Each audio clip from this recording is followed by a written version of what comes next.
많은 기대와 달리 서머리그에서 별다른 모습을 보이지 못하며 라스베가스 서머리그에서는 아예 출전 기회조차 받지 못한 이현중. 그 사이 이현중은 호주 프로리그 NBL의 호크스에 진출했고 그렇게 그의 서머리그 일정은 종료되는 듯 보였습니다. 하지만 필라델피아는 서머리그 마지막 경기에서 상대적으로 기회를 적게 받았던 선수들을 대거 투입했고 이현중의 라스베가스 서머리그 데뷔도 드디어 이루어졌죠. 오늘 새벽에 있었던 필라델피아와 뉴올리언스의 매치업. 뉴올리언스는 59경기 출전 경험을 보유한 다이슨 다니엘스를 기용했고 경기 시작 전만 해도 뉴올리언스의 승리 가능성이 더 높아 보였습니다. 하지만 막상 뚜껑이 열리자 기선을 잡은 쪽은 필라델피아였고 필라델피아는 선수들의 고른 득점으로 리드를 가져왔죠. 그러던 1쿼터 종료 4분 전 서머리그를 이끌고 있는 바비 잭슨 코치가 이현중을 투입합니다. 이현중으로서는 라스베가스의 첫 경기인 만큼 떨릴만도 했으나 Skip pass to Lee. Lee lets it fly, and it's good for three and gets the foul. Yeah, that was a terrific play, shot by Lee, but Javonte Smart made that play strong. 그는 자신에게 온 한 번의 찬스를 놓치지 않고 3점을 성공시킵니다. 상대의 파울까지 나왔기에 이것은 4점 플레이가 되었고 이현중은 침착하게 추가 자유투를 메이드하며 4점을 완성했죠. 이후 필라델피아는 2-3 지역 방어를 가동했고 뒷선에 있던 이현중의 대인 수비 문제는 크게 드러나지 않았습니다. 코트에 나오자마자 4점 플레이를 만들다 보니 이현중에 대한 상대의 견제는 꽤나 심해졌고 한 명을 제치더라도 도움 수비가 대기하기 시작했죠. 이런 와중에 그는 어시가 되진 않았으나 깔끔한 킥아웃 패스를 선보였고 1쿼터 2분경 투지 있는 공격 리바에 이어 어시를 기록합니다. NBA 기준으로도 밀리지 않는 그의 사이즈가 드러나는 장면이네요. 그렇게 1쿼터는 필라델피아의 18점 차 우세로 종료되었고 필라델피아는 1쿼터에 단 한 개의 파울도 범하지 않았죠. 다만 2쿼터 이현중은 사이드에서 찬스를 잡고도 볼이 오지 않았고 이후 수비를 달고 던진 그의 3점은 림을 빗나갑니다. 데럴 모리 사장이 경기를 지켜보는 가운데 이현중은 2쿼터 중반 교체되었고 그 사이 끌려다니던 뉴올리언스는 추격전에 나서는데요. 뉴올리언스의 전력을 감안하면 사실 이것이 정상이었고 뉴올리언스는 다니엘스의 멋진 풋백 덩크와 선수들의 계속된 페인트존 공략으로 격차를 좁혀나갑니다. 그때 2쿼터를 마무리하나 했던 이현중이 다시 들어왔고 그는 깨알같은 수비 리바운드를 추가합니다. 하지만 여전히 이현중의 수비력은 평균 이하였습니다. 그는 매치업 상대에게 돌파 동선을 너무 쉽게 허용했고 스크린 대처에서도 그리 좋은 모습을 보이지 못했죠. 역시 이현중의 수비 문제는 단기간에 해결하긴 어려울 것 같네요.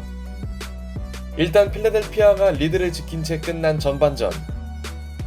물론 후반전에서도 뉴올리언스의 추격은 멈추지 않았고 3쿼터 4분경 내내 끌려다니던 그들은 마침내 5점 차로 앞서 나갑니다.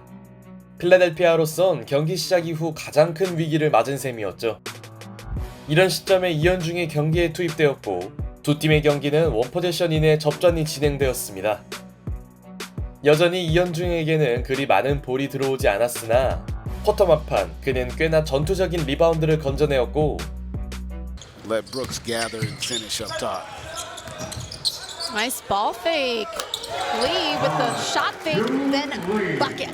4쿼터 8분경 이현중은 슛 페이크에 이은 3점 슛을 추가하더니 3% from the field Yeah. and 50% from behind the arc. Yeah, you talked to me a few times about how you like the efficiency. 이번엔 동료와의 핸드오프에 이어 또 하나의 3점을 터뜨립니다. 완벽한 찬스가 아니었음에도 슛을 던진 과감성이 돋보였고 현지 해설진도 이현중의 슈팅 능력을 칭찬했죠. And I tell you what, that young man has really shot the ball. Lee has shot it well here when given the opportunity. Yeah, 3 for 4 from behind the arc. 이후 이현중은 또 한 번 리바에 대한 집념을 드러냈고 그의 투지는 동료의 풋백 덩크로 연결되었습니다. 계속된 접전 상황에서 나온 이현중의 공격 공헌이었죠.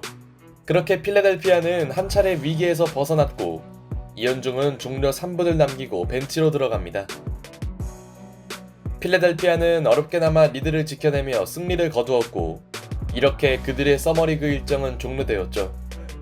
오늘 이현중의 기록은 21분 출전 3점 3개 포함 10득점 3리바. 야투 기회가 워낙 없었기에 4개 시도에 그쳤지만 그중 3개를 성공시켰을 만큼 효율은 눈에 띄었습니다. 개인적으로 그에게 기대했던 스탯이 이런 유형이었는데요. 슈터 포지션을 맡고 있는 만큼 리바나 어시는 보너스 개념이었고 결국 3점을 얼마나 효율적으로 넣냐가 관건이었습니다. 이현중이 그동안 출전 기회 자체를 못 잡은 이유는 아마 연습 때 눈에 띄는 모습을 보이지 못한 게 아닌가 싶은데요. 아쉽게도 마지막 경기에서야 자신의 진가를 보여준 이현중은 이제 호주 리그로 떠나게 되는데요. 점점 그의 NBA 진출 가능성은 적어지겠으나 호주 리그에서 NBA를 진출한 사례가 없는 건 아닙니다. 원래 호주 출신인 조크 랜데일이나 조 잉글스는 논외로 치더라도 드래프트 되지 못하고 NBA에 진출한 뒤 뒤늦게 NBA를 간 경우가 있는데요. 대표적으로 피닉스에서 뛰었고 현재 시카고로 이적한 토리 크레이기 있습니다. 2014년 신인 드래프트에서 지명되지 못한 그는 호주 리그로 진출 3시즌 동안 팀을 옮겨가며 뛰었고 그는 커리어 평균 25분을 뛰며 11.8득점 6.5리바를 기록했죠. 중간에 뉴질랜드에서도 뛰는 등 험난한 세월을 보낸 크레이그는 2017년 덴버 너게츠의 서머리그 초청을 받은 뒤 6경기를 소화했고 이후 덴버와 투웨이 계약을 체결하며 NBA에 입성합니다. 그는 현재 어느 팀에 가도 20분을 뛸 수 있는 선수로 성장했고 최근 시카고와 2년 계약을 맺으며 커리어를 잇고 있죠. 이외에도 상대적으로 이름값은 떨어지지만 조던 맥레나, 2019년 오클라호마에서 풀타임을 소화했던 테렌스 퍼거슨도 NBL에서 먼저 뛴 뒤 NBA로 진출한 선수들입니다. 다만 조던 맥레는 2라운드 58픽으로 지명된 뒤 호주에 진출했고 퍼거슨도 대학 대신 호주 리그를 선택한 사례라서 이현중과 가장 유사한 케이스는 토리 크레이그를 꼽아야겠네요. 한편 이현중의 경우는 병역이라는 큰 문제가 걸려있긴 하나 3년 계약 중에 NBA 구단의 오퍼가 있으면 떠날 수 있는 조항을 걸었는데요.